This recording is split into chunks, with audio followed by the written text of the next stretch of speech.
Querido amigo, hoy te voy a pedir que prestes una extra atención porque de lo que te voy a hablar en Lo que no te han contado, en esta tercera edición, en este tercer programa en V1 Media, a lo mejor es más complejo de lo que parecen los temas normales. No vamos a hablar de política, o sí, o no vamos a hablar de cosas por las que puedas pasar de largo sin intentar darles una explicación sencilla. Aquí vamos a hablar de poder, de influencia y de dinero. Y sobre todo, de cómo muchas veces desde la política se llegan a hacer grandes fortunas, tanto gobernando como perteneciendo a un partido. Lo digo porque desde que el Partido Socialista llegó al gobierno en 2018, hay varias personas de lo que yo he llamado la Beautiful People del PSOE, o el PSOE SA, que han conseguido cargos en el sector público y también en el privado, que se deben a su influencia política, a su pertenencia al partido, a su militancia, y que están muy bien pagados, que están pagados con mucho mejor que el salario mínimo interprofesional. Esto al final es una aristocracia, no nos vamos a engañar. Lo que pasa que en vez de conformada por nobles, duques, condes y marqueses, aquí es por mandarines, por gente del partido, por militantes. Ser de un partido político en este país es rentable. Esto ha ocurrido con todos los gobiernos, con los del Partido Popular, con los del Partido Socialista, y no te digo lo que ha sucedido en comunidades como Cataluña.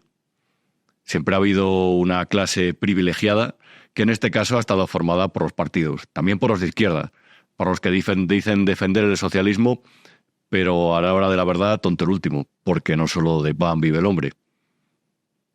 No me refiero a que hayan cultivado la espiritualidad, sino que más allá del pan han conseguido buenos puestos en los consejos de administración. Te digo que estés atento porque te voy a hacer seguir algunas líneas de puntos, porque estos personajes están relacionados. Aquí se mezclan los cargos públicos, el presidente del gobierno incluso, algunos ministros, algunos exministros, un expresidente y empresarios de los que muchas veces a lo mejor no te das cuenta de la posición que ocupan y lo bien relacionados que están, pero que quizás también por su forma en la que se acercan a los partidos, por cómo saben hacer cosquillas al poder, se benefician de contratos que ascienden a muchos millones de euros. Y esos contratos se pagan con el principal factor que explica la corrupción en todos los países, que es el dinero público, que es el que sale de tu bolsillo. Y la idea de este programa decía que se me ocurrió después de que un tal Carlos Ocaña Orbis, relacionado con el presidente del gobierno, el coautor de su tesis, del libro en el que se basa su tesis, ha conseguido un puestazo. Y en este programa, en esta edición de Lo que no te han contado, te voy a explicar por qué, te voy a explicar dónde está y te voy a explicar cuál es uno de los principales problemas a los que se enfrenta este país. Aquí ya digo, se opina, se analiza, pero sobre todo se muestran datos, para que tú después también puedas buscarlos y para que tú te formes la opinión a partir de las pruebas que te vamos a poner sobre la mesa. Porque en este programa tú decides. Y te recuerdo, yo me llamo Rubén Arranz, escribo en El Independiente y desde hace 3 semanas ya conduzco este programa en V1 Media. ¿Quién es Carlos Ocaña Orbis? Vamos allá. Una de las grandes preguntas que conviene plantearse después de estos años en los que el PSOE, como decía José María Aznar estos días, parece que ha dejado de ser un partido constitucional para convertirse en una secta pro Sánchez. A lo mejor te parecen muy radicales estas palabras, a mí desde luego no, pero es verdad que Juan Luis Cebrián, que fue presidente de Prisa y director del País, que no tiene precisamente no sospechoso de ser de derechas, dijo hace poco en una entrevista concedida al Mercurio de Chile, un periódico importante, muy importante, el principal periódico de Chile, que el Partido Socialista había abandonado la socialdemocracia europea con la que, digamos, defendió a partir de 1978 para convertirse en una especie de opción populista con un deje peronista que se recordaba más en otros países que es más parecido al de otros países como puede ser Argentina que a cualquier partido socialista europeo. Bajo estas circunstancias parece ser que el gobierno es intervencionista. Parece ser que se puede decir, no parece ser, lo es. Y claro, cualquier empresario, cualquier ciudadano se puede llegar a preguntar, ¿existe todavía en España la libertad de empresa? Esto es una cuestión de poder, de medir a ver quién tiene la espada más larga, a ver cuál es la torre más alta. Y el gobierno, en vez de dedicarse a hacer lo que tendría que hacer cualquier institución, organización o entidad política o gobernante o gestora, que es la de facilitar las relaciones comerciales entre los ciudadanos y evitar abusos de poder en el mercado, digamos que se ha situado en el centro. Y a partir de ahí parece ser que a lo que aspira Pedro Sánchez es a que cualquier actividad económica o movimiento empresarial tenga que recibir el visto bueno del gobierno. Te digo que es un tema un poco árido porque a lo mejor hay conceptos que son un poco más complejos de que tomes en consideración o de que absorbas como se debe. Pero es que aquí estamos hablando de una política planificada, una política socialista que es cierto que no es propia de cualquier partido liberal. Lo han hecho todos los gobiernos, pero en este caso parece bastante aberrante en algunos casos. Vamos a ver un corte, Héctor, que llama mucho la atención, que son unas declaraciones del presidente por las que seguro que te puedes explicar mucho mejor lo que te estoy comentando. Y hoy, pues, ¿qué me gustaría pediros en esta intervención? Pues me gustaría pediros vuestra implicación para sostener este modelo, para seguir elevando el poder adquisitivo de los trabajadores y trabajadoras, para contribuir entre todos a frenar y adaptarnos a la crisis climática. También para defender nuestra democracia como el único sistema que es capaz de aunar justicia social con libertades civiles y con crecimiento económico. En pocas palabras, lo que me gustaría pediros es que nos ayudéis a mejorar la vida de la gente.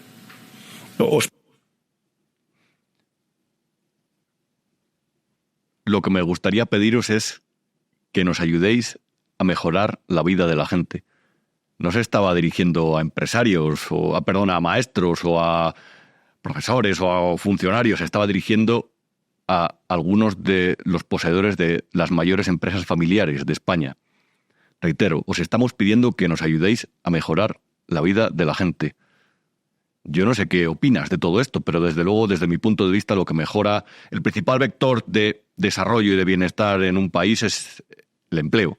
Son los buenos trabajos, la libertad de empresa y la capacidad para que a partir de una idea tú puedas ganar dinero. Cualquier empresario lo puede hacer. No es el gobierno. El gobierno tiene que poner las condiciones adecuadas, garantizarlas. Y desde luego este gobierno, entre otras cosas, con frases o discursos como aquel que dice que los beneficios de las empresas caen del cielo y hay que meterles más impuestos, este gobierno, el que ha intentado por todos los medios minimizar la inflación, este gobierno que básicamente lo que se ha dedicado es asustar a los inversores, por mucho que alardee de que somos el motor económico ahora mismo de la Unión Europea, de que somos un país receptor de enormes inversiones, lo que ha hecho es muchas veces espantar la iniciativa industrial. Pero el discurso que resulta más peligroso es ese precisamente, el de queremos que nos ayudéis a garantizar el porvenir. Esto tiene un punto un poco estalinista, quizás, de aquí está el padrecito, aquí está Pedro Sánchez, aquí está el hombre profundamente enamorado que se ha pensado si seguir al frente del país y que después de esos 5 días de reflexión se puso a la cabeza de una regeneración política, democrática, judicial, mediática y parece ser que también económica, y a partir del gobierno se crea la prosperidad y no a partir de las empresas, a partir de los ciudadanos, y lo digo sin caer en la demagogia que se levantan día a día, que con su esfuerzo levantan muchas veces imperios que son más o menos grandes o pequeños, pero que son los agentes relevantes de la economía y no el gobierno. El gobierno, por cierto, el que mantiene desde 2021, y este es otro concepto muy interesante, una cosa que se llama escudo antiopas.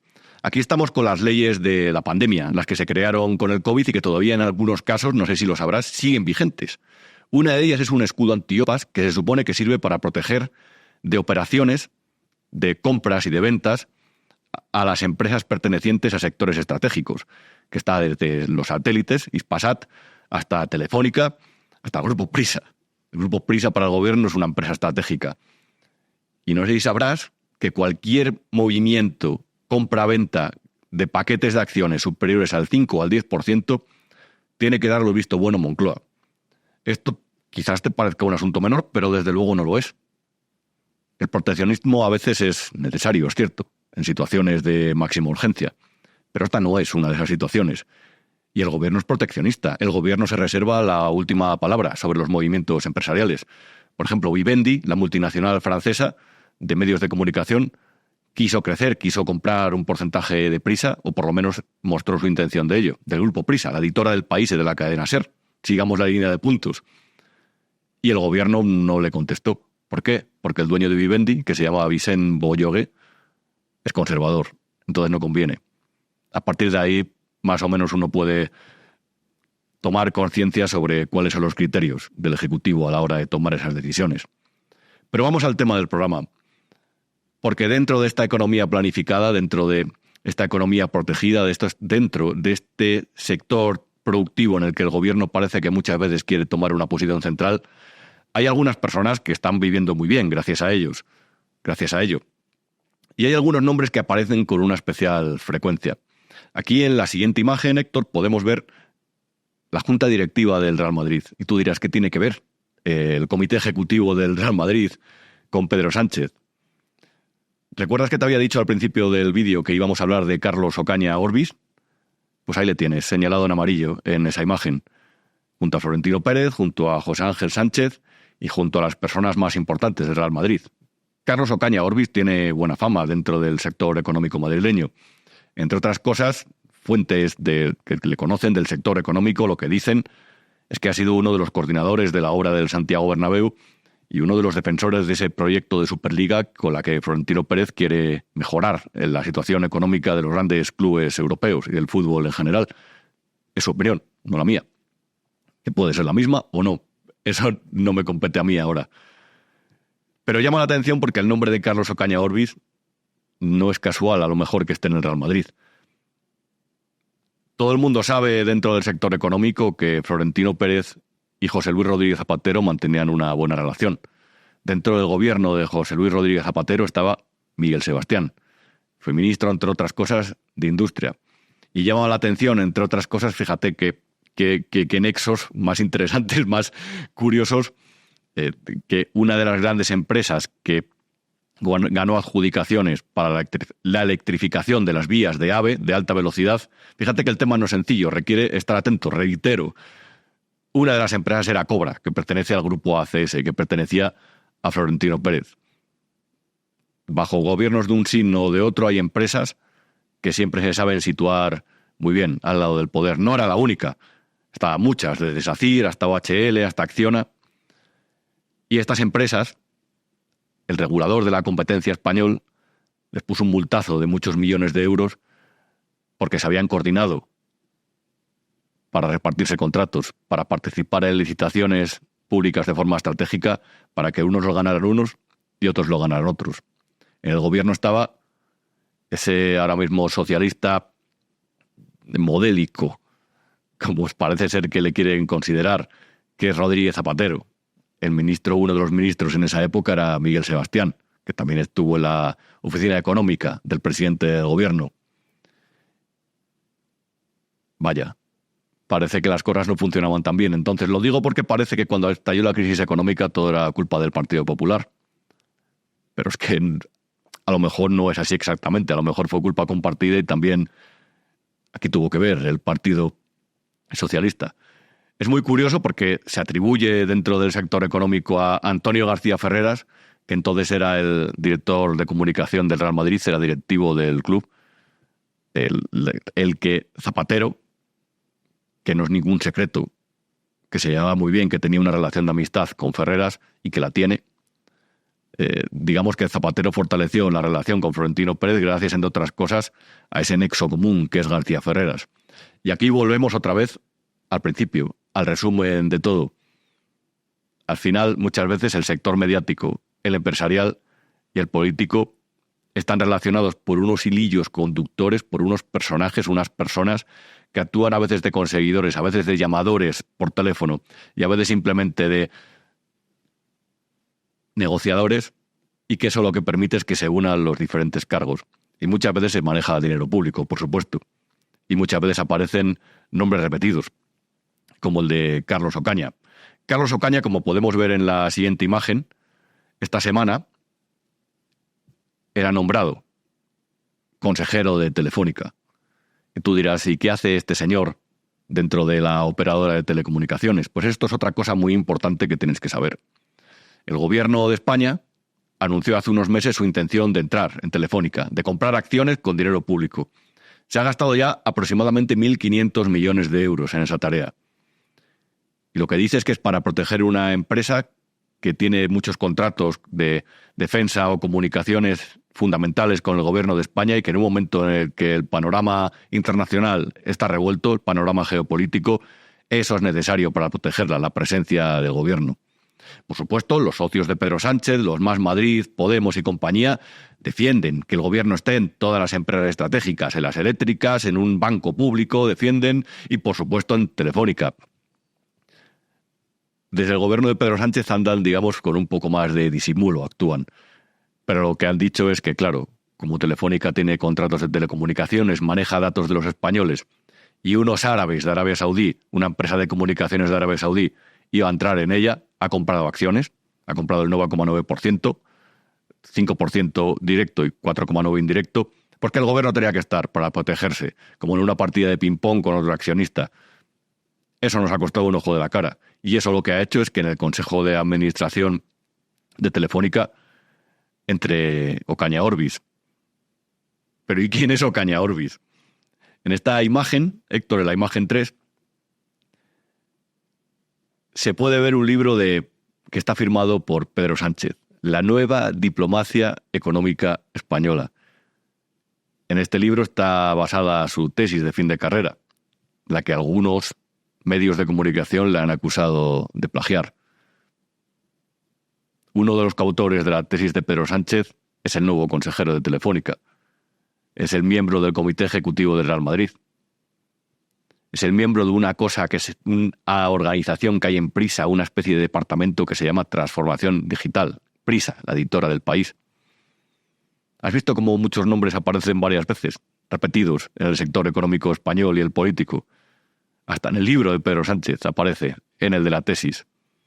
Entonces, claro, cualquier ciudadano, y seguramente tú también te lo preguntes, dirá, ¿qué hace el autor de la tesis de Pedro Sánchez con esta representación? ¿Se la ha ganado porque es un buen economista, porque es un buen gestor, porque es un buen administrador? ¿O a lo mejor su carrera despegó porque estaba relacionado con el PSOE a partir de estas personas que te he dicho? Recuerda, Zapatero, Miguel Sebastián. Miguel Sebastián fue el jefe de gabinete, tuvo de jefe de gabinete, a Carlos Ocaña. Carlos Ocaña fue el jefe de gabinete de Miguel Sebastián. Carlos Ocaña casualmente publicó un libro como coautor que era igual que la tesis de Pedro Sánchez, tenía páginas enteras iguales, según publicaron diferentes medios de comunicación, y la carrera de Carlos Ocaña ha tenido una ascensión meteórica, está en muchos sitios, está en muchos organismos, entre otros ahora en Telefónica, donde tampoco está mal pagado ser consejero, desde luego. El otro día escribí un artículo, que se ve en la imagen 4, en El Independiente, que es el periódico para el que escribo, que se llamaba El escándalo de Telefónica y los sueldazos de la Beautiful People del PSOE, y aquí realmente explicaba todo esto. El gobierno tiene ya, reconoció el otro día, el 7% de las acciones de Telefónica. El Estado está otra vez en una empresa privada. Las primeras acciones las compró hace unos días, hace unas semanas.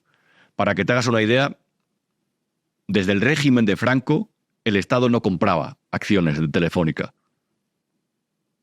La economía planificada, el famoso Instituto Nacional de Industria, que cuando, digamos, tuvimos que cumplir los requisitos para entrar en el euro se fue desmantelando porque las empresas públicas eran enormes elefantes, poco rentables, llenos de enchufados y llenos de intereses sindicales y políticos. Eso lo está volviendo a armar Pedro Sánchez y ha empezado por Telefónica. También quiere entrar en Naturgy ahora, aprovechando o ha amenazado con ello el gobierno. Naturgy, una de las grandes empresas gasistas españolas, a través del material que se calienta la calefacción de tu casa, a lo mejor. Ahí también ha dicho el gobierno, ojo, que si aquí entran los árabes, a lo mejor me pienso yo tomar una participación. Comprar acciones de Naturgy.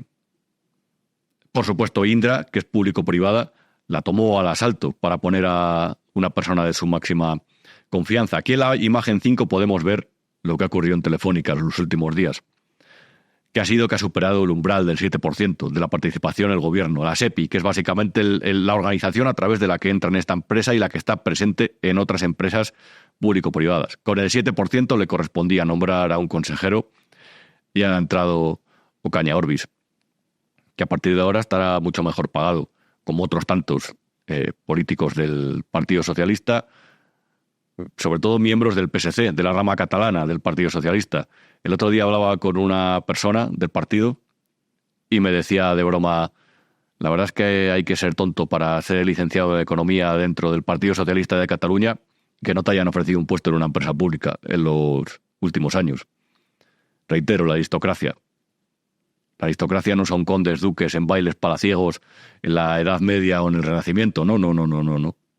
La aristocracia en las sociedades contemporáneas la conforman los militantes del partido. Hay algunos que se cortan más y hay algunos que se cortan menos. Pero reitero lo que te dije al principio del vídeo. El poder enriquece a un socialista, a un dictador en el pasado o a un nacionalista, por ejemplo. Y quien se arrima al poder tiene las de ganar, sea un medio de comunicación, sea un militante o sea una empresa. ¿Y sabes qué es lo peor de todo? Que esto lo pagas tú. Y que muchas veces cuando hablan de que hace falta más dinero, que hace falta que te suban los impuestos, que hace falta que te cobren a ti, joven, con un sueldo precario, un impuesto de solidaridad intergeneracional para financiar el resto del Estado, al final una parte de ese dinero se va a estas cosas. A los contratos públicos que se amañan, a los sueldos de toda esta gente, o a pagar a los asesores, que realmente al final muchas veces son gente que se ha quedado sin trabajo dentro del partido y que acaba teniendo un sueldo público. Todo esto lo estamos manteniendo nosotros y todo esto lo teníamos que denunciar hoy aquí. Vamos a hablar ahora con una periodista que se llama Mercedes Serraller, que trabaja en Voz Populi, que es especialista en este tipo de movimientos. Es una de las grandes periodistas económicas de este país y que te va a parecer muy interesante lo que te va a contar porque ha estudiado y ha publicado muchas cosas durante los últimos meses sobre esta voracidad, este apetito del gobierno por el cual parece que se quiere zampar todo el Estado y sobre todo las empresas, ya no solamente públicas, que esas se las copió hace unos años, sino también las privadas. ¿Tú sabes lo peligroso que es esto? Ahora nos va a dar unas indicaciones y además unas pistas Mercedes Serraller. Mercedes Serraller, periodista de Voz Populi, ¿qué tal? ¿Cómo estás? Hola, ¿qué tal? Vamos a ver, desde tu punto de vista, ¿qué herramientas ha utilizado el gobierno durante los últimos años para ser intervencionista o para incrementar su poder de decisión sobre la economía española? Pues, a ver, en términos muy generales, yo creo que hay una especie de filosofía que subyace en todo, en cómo opera Pedro Sánchez y que se extiende a todo el gobierno, evidentemente, que lo que busca son es ir en una especie como de espacios un poco claros, cosas que aparentemente no están prohibidas, que no están claramente reguladas, y buscar los límites de la legalidad en unas zonas grises y ahí ir poniendo el foco para incrementar los controles. Pero zonas, más o menos la primera conclusión que yo saco, no sé si será cierta o si estarás de acuerdo, es que hay, si el gobierno está explorando en estos casos zonas grises, como dice, cosas que bordean a lo mejor la legalidad, a lo mejor es una postura un poco autoritaria. Sí, desde luego, pero que está hecha de una manera, pues, para que pueda avanzarse por ahí, tenga pueda explicarse, justificarse cuando hay algún tipo de cuestionamiento que amenaza con venir ya desde el exterior, Comisión Europea o este tipo de organismos, que sea de difícil control o de difícil cuestionamiento práctico, legal, definitivo, ¿no? Entonces, intentar tener tentáculos, control, y vigilancia en todo tipo de organismos, de empresas, incluso privadas. Si vas colocando afines en estos puestos, si vas erosionando normas, si vas quitando controles legislativos poco a poco, como una lluvia fina, ¿no? En muchos ámbitos, pues cada una de esas actuaciones pueden ser cuestionadas, pero a lo mejor no pasa de ahí, pero vas erosionando y vas como una termita que va rompiendo una serie de pilares o de de armazón, digamos, institucional y de controles que existen, ¿no? Hablábamos, Mercedes, antes de hablar contigo, de Carlos Ocaña. Y el caso de Carlos Ocaña es muy significativo porque es el consejero que ha elegido el gobierno para Telefónica. Esto forma un poco parte de esa entrada o ese asalto de las empresas privadas por parte de lo público con dinero público. Así es, así es. Bueno, evidentemente no es nada estético este nombramiento, pero podemos quedarnos ahí, ¿no? Y luego cuando se le pregunta, me parece muy significativo, cuando se le pregunta sobre estas cosas a Pedro Sánchez, siempre la excusa es comparar, decir que otros lo hacen, que otros gobiernos ponen afines, que puede tener parte de verdad, pero claro, nadie lo hace así, nadie se atreve a colonizarlo todo, absolutamente todo, a colocar afines en todos sitios, a entrar en todas las empresas de alguna manera. Es como llevarlo todo al extremo y que no haya ya posibilidad de apariencia de cierta calidad institucional de ninguna, ¿no? Entonces, el caso de Carlos Ocaña, bueno, pues, a ver, es el coautor del libro que viene de la tesis plagiada, incluso hay sospechas, evidentemente, que es el autor de la tesis, ¿no?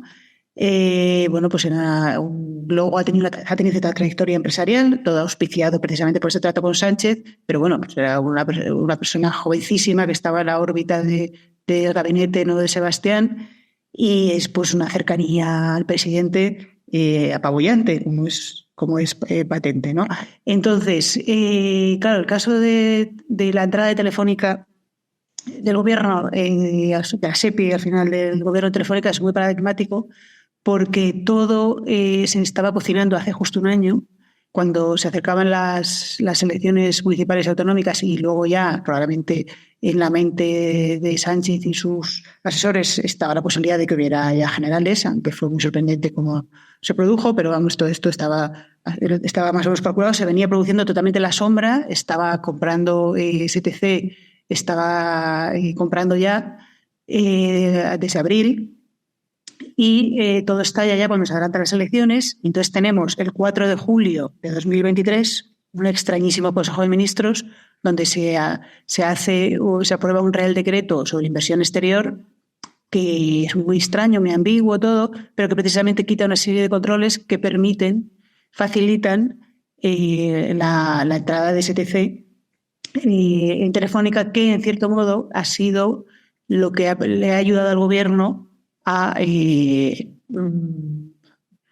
dar cierta apariencia. Han utilizado a los árabes como excusa para ellos comprar. Para la entrada suya, para vestirla de necesidad, de oportunidad, de patriotismo, o lo que se quiera poner, ¿no? Y quitar el foco de lo que se estaba produciendo con esta entrada. Claro, pero Mercedes, yo lo digo para explicarlo a la gente que nos esté viendo, a las personas que nos estén viendo. Este gobierno no va a ser capaz de aprobar sus presupuestos, va a tener que prorrogarlos. Esta operación ya va por más de 1.500 millones de euros, si no me equivoco, si no me he hecho mal el cálculo. Esto, además de con los impuestos de todos los españoles, ¿cómo se paga? ¿De dónde sale? Bueno, pues ahora mismo no, la cosa tiene bemoles. Ahora mismo se está pagando con el dinero que supuestamente debería ir a sanidad, educación y dependencia, que tanto preocupa a este gobierno, según asegura, porque han hecho una operación de enjuague y son unos fondos que está en la prórroga presupuestaria, unos fondos asignados a comunidades y ayuntamientos para estas políticas. Entonces, ahí han arramplado, perdón por la expresión, pero es que es así, en una operación que expertos en materia presupuestaria consideran muy, muy cuestionable, y han desviado estos fondos que estaban destinados y consignados presupuestariamente para financiar sanidad, educación y políticas sociales de comunidades y ayuntamientos para esta operación. Publicaba hace unos días en El Independiente que cuando a partir de la segunda mitad de 2018 Pedro Sánchez y Iván Redondo mantuvieron diferentes contactos con empresarios. Y ya no solamente es que expresaran su intención, evidentemente, de controlar las empresas públicas o las empresas estatales. Ya sabes que ese es el típico botín que siempre se reparte cuando alguien gana las elecciones. Sino que ellos hablaban de controlar los consejos de administración de algunas empresas que consideraban estratégicas. En su día no nos lo creímos, pero al final la cosa va por ahí. Hoy, Sí. este jueves, hablaba, básicamente se oponía al gobierno a la operación del BBVA como si fuera un agente más, una tercera pata de esa operación, a la operación del BBVA sobre Santander, a la OPA Estirpe Avanzado. Hace unas semanas fue con Naturgy, lo de Telefónica lo estamos viendo. ¿Tú habías visto algo igual en este país o en las últimas décadas? ¿Un gobierno tan decididamente intervencionista? Claro, no, pero incluso en este propio gobierno, o sea, esta legislatura que lleva poquísimo, veremos si lo que pueda durar, pero esta legislatura parece que ha estallado todas las esencias, ¿no? de un montón de asuntos que había amenazas, pero que no acababan de concretarse, y vemos que todas se están ejecutando. Y una de ellas es esta. Curiosamente, la campaña electoral tuvimos a Yolanda Díaz muy inquisitiva con este asunto, que ya hablaba de asalto, y quería crear una especie de SEPI, llevar la SEPI al Ministerio de Industria, y parecía que ella ambicionaba en aquel momento el Ministerio de Industria, al menos para sumar, y lo intentó, ¿no? Para Nacho Álvarez, que al final no fructificó. Y ella quería, y entonces, bueno, pensábamos que era como el extremo dentro del gobierno, pero estamos viendo que al final se ha cumplido desde el ala socialista, ¿no? Y bueno, ha habido a lo largo de los años, y la gente que tiene mayor conocimiento histórico de lo que ocurrió en los años de Felipe González y demás, pues ha habido pasos, evidentemente, pero en los pocos meses que llevamos de legislatura tenemos aquí un festival, es una explosión, ¿no? De casos sin fin, y no sé lo que nos pueda quedar. Hablabas de Yolanda Díaz, especialista en economía. Madre mía, metámonos bajo la mesa y pongámonos un casco, porque esto lo podemos pagar caro. Mercedes Serraller, muchas gracias por estar con nosotros este viernes en Vivo Media. Te leemos como siempre y como todos los días en Voz Populi. A vosotros. Escuchábamos a Mercedes Serraller y desde luego habrá quien se lleve las manos a la cabeza. Un gobierno en el que hay elementos intelectuales de la talla de Yolanda Díaz, que no sabe trazar un discurso sin confundirse 5 veces, sin leyendo el papel incluso, experta en nada, oradora de todo. Un gobierno así, hablando de cómo tienen que ser las operaciones empresariales. Yolanda Díaz hablando ayer de que la OPA, la oferta del BBVA sobre Sabadell, era negativa porque respondía a los intereses de los fondos de inversión. Es que ella no sabe nada. Es que en el propio Sabadell está BlackRock, que es uno de los grandes fondos de inversión del mundo, uno de los más grandes, sino el que más. Es que no saben nada. Es que hablan de oídas, es que hablan con el catecismo de izquierdas, de primero de izquierdas, en la mano. Y así nos va. Iba a decir así les va, pero a ellos les va bien, desde luego, porque todavía siguen teniendo micrófono, cargo, púlpito y dinero público a su disposición. Pero eso lo pagamos entre todos. Y esta gente se está metiendo ya en el sector privado. El público ya lo tomaron, y de eso yo quería hablar ahora. Aquí podemos ver, Héctor, en la imagen 6, a Juan Manuel Serrano. Serrano era uno de los asesores de Pedro Sánchez antes de llegar a Moncloa. Un informático que estaba en el PSOE, es amigo de Pedro Sánchez, ahí estaba en Ferraz con su despacho, con su importancia, con el coche que tuviera, con su vida, y que de repente cuando Pedro Sánchez llegó al gobierno le dijeron tú a Correos. Y ahora quien piense, ¿y este señor qué sabía del sector postal? Y ya te digo yo la respuesta, no sabía nada. Lo único que había sabido era situarse bien en Ferraz y hacerse amigo de Pedro Sánchez, y en la batalla entre Susana Díaz y él posicionarse del lado correcto. Los partidos muchas veces viven este tipo de rapiñas o de cacerías, de olas internas, y quien se posiciona en el lado ganador al final obtiene premio. Correos, en la edad de oro de la mensajería, en la edad del comercio online, el digital,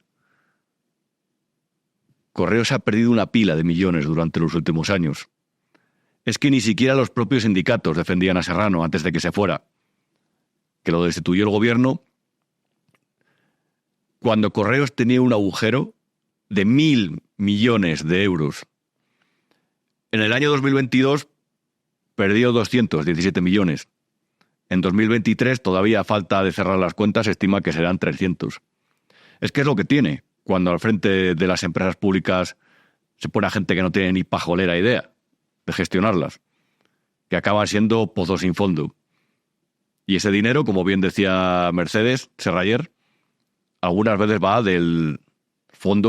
procede de los fondos que deberían dedicarse a educación, a sanidad, carreteras, a todo eso por lo que generalmente nos justifican los incrementos de impuestos cada 2x3 en este país, y que al final va para pagar la mala gestión, asesores, chanchullos y derivados. Esto es escandaloso. Esto desde luego es escandaloso. Y esto realmente, como en cualquier familia, si las cuentas no van bien, no hay felicidad. Cualquier familia en la que hay hambre no van a ser nunca felices. Cualquier familia en la que hay deudas generalmente va a generar conflictos entre sus miembros. Y cualquier país en el que un gobierno gasta así a su libre albedrío, sin control, en el que pone en el sector público a dirigir las empresas a gente como Serrano, o como Óscar López, que le mandó a paradores antes de ponerle en... Óscar López era un tipo de partido, una persona que había perdido las elecciones de Castilla y León, que era uno de los hombres de confianza de Alfredo Pérez Rubalcaba y que después se supo arrimar a la sombra que mejor cobijaba para seguir en la política. Ahora está de gran asesor del presidente del gobierno, uno de los grandes asesores. Antes le pusieron en paradores. Antes estaba ahí la mujer de Rodrigo Rato, otra especialista en turismo. Es que desde luego este país un día se va a caer. Si no nos lo hemos cargado ya, si no se lo han cargado, es porque es muy resistente. Pero vaya gestión. Vaya gestión. He preparado en esta imagen, a partir de otro artículo que publiqué en El Independiente sobre lo que se cuece en Cataluña, una relación. La vamos a dejar unos segundos en pantalla, incluso si quieres, Héctor, ampliarla no hay ningún problema, porque creo que esto es muy interesante. Gente del PSC que fue colocada en empresas públicas. Porque sí. Hay gente, es verdad, que vale para ello, como Maurici Lucena, que está al frente de AENA, que sabes que es la entidad que gestiona los aeropuertos. Pero luego está el caso de Indra. Indra ahora está al frente de Marc Murtra, que también pertenece al PSC. Es verdad que quienes le conocen dicen que es un tipo amable y buen gestor. Pero es que ocurría una cosa muy llamativa hasta hace no mucho. Marc Murtra estaba en Indra sin poderes ejecutivos y tenía una serie de consejeros. Indra, por cierto, es la gran empresa de defensa española y de tecnología. No tienes por qué saberlo, perdón por no habértelo explicado, pero es así. Se encarga desde el desarrollo muchas veces de tecnología militar hasta del recuento de las elecciones. Y lo hace muy bien, además. Y además garantiza que el proceso sea limpio. No te dejes llevar tampoco por las voces conspiranoicas que te dicen lo contrario. Indra es una empresa potente y en la que hay muchos ingenieros y mucho personal que sabe lo que hace. Lo que ocurre es que por arriba pues ha habido sus cosas también. Y había 6 consejeros que se habían opuesto a que el gobierno de Pedro Sánchez de la mangoneara. ¿Cuál fue la estrategia? Casualmente invirtió en Indra el presidente de Prisa, el armenio Josep Oughourlian. Habrás escuchado hablar de él, principal accionista y presidente del grupo Prisa, la editora del País y de la cadena SER. De repente este señor apareció en Indra y de repente salió con el gobierno y con una empresa vasca que se llama SAPA para, en una junta de accionistas, que es la reunión en la que confluyen todos sus socios para votar los asuntos más importantes, presentó un punto fuera del orden del día y dijo: hay que cargarse a estos 6 consejeros, hay que cesarlos. Y a partir de ahí el control de Indra fue total. Esta maniobra está prohibida. Cuando unos accionistas se asocian dentro de una empresa, tiene que comunicarlo, que sus acciones están sindicadas. Entre estos accionistas estaba la SEPI, el Estado, el gobierno, que es el que la controla. Y aquí no se comunicó nada. ¿Qué tiene que pasar en estos casos? Que el supervisor de estas operaciones, de que los mercados no haya pufos ni anomalías ni irregularidades, ese supervisor se llama la CNMV. Te lo digo por siglas por si tú quieres buscar, luego brujulear en internet, porque es muy interesante que tú también acudas a las fuentes originales y oficiales para que el transmisor del mensaje no te manipule. Aquí no te vamos a manipular, te vamos a contar lo que hay, te vamos a ofrecer pistas. La CNMV es la que se encarga de que estas operaciones sean regulares y, si no, de multar a las empresas. Pues bien, te voy a contar lo que pasó. Esto lo encontré en un artículo. Dejaron pasar el tiempo hasta el día 23 de diciembre de ese año, que fue 2021, si no me equivoco, o 2022. 2022 fue. 23 de diciembre, con todo el mundo yendo a su casa a tomar la cena de Nochebuena. E Indra convocó a sus consejeros para decir: ¿ha habido una acción concertada de los accionistas? ¿Ha habido algo irregular aquí? Y fue alucinante. Un completo escándalo. ¿Por qué? Pues porque reconoció que había sospechas, la CNMV, de que estos accionistas habían acudido a la reunión, aquella reunión que te contaba, a cesar a los consejeros después de haber conversado sobre ello y después de haberse puesto de acuerdo. Pero Indra, que está controlada por el gobierno actualmente, que es el principal accionista, no fue sancionada. La SEPI, que es el instrumento que utiliza el gobierno para estas cosas, no fue sancionada. En otros casos, a lo mejor hubiera sucedido. Pero si un regulador, si los supervisores, hace la vista gorda ante el gobierno porque es el gobierno, entonces estamos hablando de que aquí el Estado de Derecho no funciona como debería ser. Normal, habitual y recomendable. Porque sirve a los intereses del gobierno. En la imagen 7, otra vez, si la podemos poner, Héctor, también puedes ver que dentro de estos años de gobierno a Raúl Blanco, Raúl ahí con la diéresis en la U, que no se les olvide ahí para recordar su catalanidad, le pusieron en Renfe. Alejandro Coldeflors figuraba en el consorcio español de alta velocidad de AVE a la Meca. AVE Meca Medina, mejor dicho. Antonio Jardén y José Montilla estaban en Agas, la participada. En Hispasat, la empresa de satélites, con la que ahora quieren crear un campeón nacional, Hispasat Indra Telefónica, no sé si lo saldrán, no sé si tendrán tiempo o la fortaleza suficiente, porque este gobierno muchas veces da la sensación de estar agotado o en las últimas. Ahí situaron a Jordi Hereu, que venía del Ayuntamiento de Barcelona, del PSC, por supuesto. Ahora es el ministro de Industria. Y los socialistas catalanes, que con todo este tema de la amnistía y de la resurrección de Junts estaban muy enfadados con Pedro Sánchez, porque también lo están, aunque no lo digan, aunque cumplan disciplina de partido, disciplina castrense, militar, dentro de los partidos que se manejan a la búlgara. Estos socialistas catalanes estaban enfadados y pidieron para sí el control de la SEPI. La SEPI está desde Renfe hasta Traxa, hasta Indra, Radio Televisión Española, la agencia EFE, todas las empresas en las que el Estado tiene participación. Y ahí llegó María Jesús Montero, dijo: nada de eso. SEPI es de Hacienda, SEPI es mía. Pero ellos lo intentaron, porque saben que quien tiene el control de ese organismo y de las empresas públicas tiene mucha influencia, mucho poder de decisión y mucho dinero del que tú pagas con tus impuestos a su disposición, entre otras cosas, para situar ahí a su gente de confianza. Llama mucho la atención porque otra de las ministras, exministras de Zapatero, Beatriz Corredor, está al frente de Red Eléctrica, otra empresa. Te puedo decir que cuando se produjo la investidura, es que esta gente no es independiente, es que va por todas, es que se va a comer el país entero. Cuando se produjo la investidura, una de las cosas que hizo Red Eléctrica, la negaron, pese a tener el testimonio, mi persona, de varios medios de comunicación, lo que hizo fue retirar las campañas institucionales. El Pedro Sánchez, que lloraba el otro día delante de Fortes en Televisión Española y de Marta Carazo, diciendo: los medios de comunicación, los pseudomedios mienten sobre nosotros, esto tiene que terminar, hay que regenerar el sector.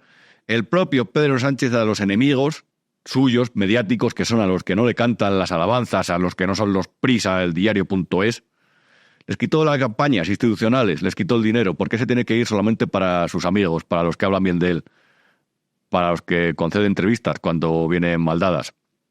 Esta es la forma en la que quiere regenerar los medios Pedro Sánchez, premiando a los amigos, castigando a los enemigos, que los enemigos son los hostiles. Esa es la creencia de Pedro Sánchez en la libertad de prensa. Pero bueno, tenemos muchos ejemplos en este sentido. Uno de ellos es el de los medios públicos. Y aquí está en esta imagen, que nos va a poner ahora Héctor, el de Miguel Ángel Oliver. Miguel Ángel Oliver está al mando de la agencia EFE. Miguel Ángel Oliver no era independiente, es periodista, pero no era independiente. Fue el secretario de Estado de Comunicación del gobierno, le recordarás en las ruedas de prensa de la pandemia, en las que no dejaba repreguntar a los periodistas, porque decía que era muy complicado todo el sistema. Y los periodistas no podían ir a Moncloa porque se contagiaban entre ellos. Aquí hay un corte que he seleccionado que me parece muy sorprendente sobre lo que es Miguel Ángel Oliver, sobre muchas veces lo deslenguado que es y sobre los líos en los que se mete y sobre todo lo que opina de los periodistas que le cuestionan. Echa un vistazo a este vídeo. Tertulia circuló a primera hora en Madrid a primeros de los años 2000 y luego yo he gestionado, he dirigido, sustituyendo a personas como Carlos Llamas o como Iñaki Gabilondo y dirigido en programas locales como El Foro, pues tertulias, ¿no? Es que ahora todos los periodistas de Moncloa son tertulianos, todos. ¿Y eso no tiene nada que ver con la información? ¿O tiene algo que ver con que cada uno tiene una cuota determinada de activismo y de protagonismo mediático también, sobre cuál es su posición, qué es lo que dice y cómo inquiere, en este caso, al protagonista y al actor político, por antonomasia, que es el político, que ha sido elegido, que ha sido refrendado en las urnas, que tiene una determinada responsabilidad, que aparte de responder a las preguntas, tiene que gestionar la política? Los periodistas son tertulianos, dice. No sé yo quién defiende aquí, tertulianismo periodístico. Pero hombre, a lo mejor lo dice Oliver porque había periodistas que en la época en la que él era secretario de Estado y formaba parte del gobierno, le criticaban. Miguel Ángel Oliver, como decía en el anterior programa, un sábado por la tarde se cargó a Fernando Garea al frente de EFE, de la agencia EFE, de Noticias Pública Española. Le citó en un restaurante Rodilla de la Castellana y le dijo, es que la agencia no ha sido sensible con los intereses de Moncloa y tú no puedes seguir aquí. Miguel Ángel Oliver dando lecciones de periodismo. Le han premiado con la presidencia de la agencia EFE. Eso es lo que cree en lo público Pedro Sánchez. ¿Cómo un presidente que sitúa a gente como Miguel Ángel Oliver en EFE, a Rosa María Mateo en RTV, lo que llevó a que, como nunca antes prácticamente en la historia reciente de RTV, el partido del poder intentara mangonear Torre España, que es donde se hacen sus telediarios, y beneficiar a las productoras amigas? ¿Cómo una persona que hace eso puede dar lecciones de algo, de funcionamiento de lo público? O puede decir, como en el vídeo que veíamos al principio, que lo que se preocupa es por el bienestar de los ciudadanos. Pero si está usando los recursos de los ciudadanos en su propio beneficio político, y hasta ahí se puede demostrar. Elena Sánchez le situó al frente de Radio Televisión Española, le dio poderes ejecutivos aunque no le correspondían. ¿Y sabes lo que hizo cuando Elena Sánchez se opuso a aprobar el contrato de David Broncano? Que quería ver todas las noches Pedro Sánchez, el emperador, el César, en su casa. La decapitó. Hasta luego. Le montó una rebelión en el Consejo de Administración de Radio Televisión Española y situó al frente a Concepción Cascajosa, que era militante del PSOE hasta hace unos días, que dijo que rompió su carnet, que se dio de baja, que no quedaba estético ni higiénico estar al frente de RTV y ser del PSOE. ¿A quién quiere engañar?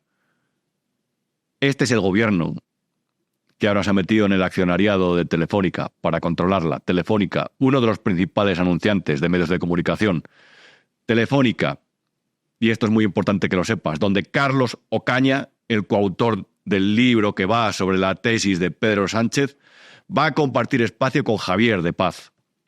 ¿Y quién es Javier de Paz? Pues otro consejero de Telefónica, otro de los que entró en la empresa cuando su antiguo presidente, que en paz descanse, César Alierta, de repente se dedicó a meter políticos, desde Eduardo Zaplana hasta Manuel Pizarro, hasta el propio Javier de Paz, en la compañía, porque consideraba que si se llevaban bien con los partidos, la compañía iba a tener esa asignatura aprobada siempre. Que reitero, que no es una cosa del gobierno, que este gobierno ha llegado más lejos que ninguno, seguramente, pero que esto lo han hecho todos, estas cosas. Y las empresas lo han sabido y han creado este sistema de capitalismo de amiguetes, el crony capitalism, perdón por la pronunciación, y de esto se benefician todos, y pagas tú. Es que es lo que hay aquí. Javier de Paz era el secretario de las Juventudes Socialistas, el secretario general, amigo personal de Zapatero. El otro día publicó un artículo en El Independiente en el que recordaba que el 15 de marzo de 2004 se fueron los dos, yo no sé si de la manita o no, al Cementerio Civil de Madrid a dar las gracias, a rendir un homenaje delante de la tumba de Pablo Iglesias, el fundador del Partido Socialista. Acababa de ganar las elecciones Zapatero y él y Javier de Paz se fueron a hacer el homenaje. Muchas veces es cierto que los ateos tienen liturgias que son todavía más comprometidas y religiosas que los creyentes en Dios, que los católicos. Así es esa izquierda de las juventudes socialistas y del zapaterismo. Y el zapaterismo, desde luego, también se le ha dado muy bien para colocar a sus amigos en este tipo de empresas. Javier de Paz, Carlos Ocaña, no os quepa ninguna duda, no te quepa ninguna duda de que van a ser una voz en Telefónica. Esta gente está en las empresas públicas. Este es el PSOE que dice querer lo público. Sí, querer lo público para ellos. Hay otro ejemplo en la imagen 10. Nos vamos a saltar a la imagen 10, en el que puedes ver Enagas, el Consejo de Administración. Y te voy a explicar esta imagen. Puedes ver ahí a José Blanco, Pepiño, de Faisán, y a José Montilla, expresidente de la Generalitat de Cataluña, el que se fue a hacer un acto al sur de Francia con Pujol, con Torra, con Puigdemont, hace unos meses, el pasado verano, entre los antiguos presidentes de la Generalidad. ¿Qué significa esa imagen? Esto es lo que cobraron en 2023. Estos datos son oficiales, los puedes encontrar en la página oficial de Enagas y la CNMV otra vez. Sus sueldos como consejeros de esta empresa, en la que entraron, por supuesto, no por su valía y su conocimiento del sector energético, mejor dicho, sino por venir de donde venían, que era del PSOE. José Blanco cobró 160.000 euros de Enagas en 2023. José Montilla, 175.000 euros. Los bien pagados, los llaman. Vaya, los más útiles, los más hábiles. José Blanco ahora está de lobista en Acento, una empresa que se llama Acento. Y me contaban hace un tiempo que esta resurrección de la figura de Zapatero, casi como el presidente en la sombra, el líder encubierto, Pedro Sánchez Zapatero, Estar Quijás, Políbono Polimalo, Tango y Cas era, ¿no? Políbono Polimalo. La estrategia de comunicación tuvo mucho que ver Pepe Blanco, en esa empresa también, en la que hay cargos también del Partido Popular, antiguos cargos. Es que se lo reparten entre ellos. ¿Cómo no lo vamos a denunciar? Y luego están, por supuesto, los que no acceden a sueldos tan jugosos, como los que vamos a ver en la imagen 9, pero que también tienen su sueldo. Algunos cumplen su función con utilidad y otros no. Son los asesores. Esto es de la web de Maldita. Ojo, que no es sospechoso de estar contra el gobierno, precisamente, esta web, este verificador de la verdad, como tantos estos que surgieron cuando se les empezó a ir el discurso oficial de las manos, porque en Internet era más difícil engañar a la gente, o menos, pero por lo menos con la verdad oficial le había surgido otras que presentaban versiones alternativas, unas positivas, otras negativas, otras ciertas, otras no. Pero el caso es que surgieron estas empresas, como Maldita. Y ahí se puede ver que el gobierno ha batido todos los récords de asesores de la democracia. Tenía, a julio de 2023, 869 asesores metidos a dedo en los ministerios. Eso cuesta unos cuantos millones de euros. Y eso no lo pagan ellos de su bolsillo. Eso lo pagas tú. Yo recuerdo cuando desde el Ayuntamiento de Madrid, desde el entorno de Más Madrid, de aquella neoizquierda, hubo gente como Sánchez Mato, como Celia Mayer, que se quedaron sin trabajo, con lo puesto, que de repente lo ha nombrado Irene Montero, supuesta enemiga, supuesta, asesores del Ministerio de Igualdad. Reitero, lo pagas tú y ellos se protegen. Si es que hay quien utiliza el poder para forrarse.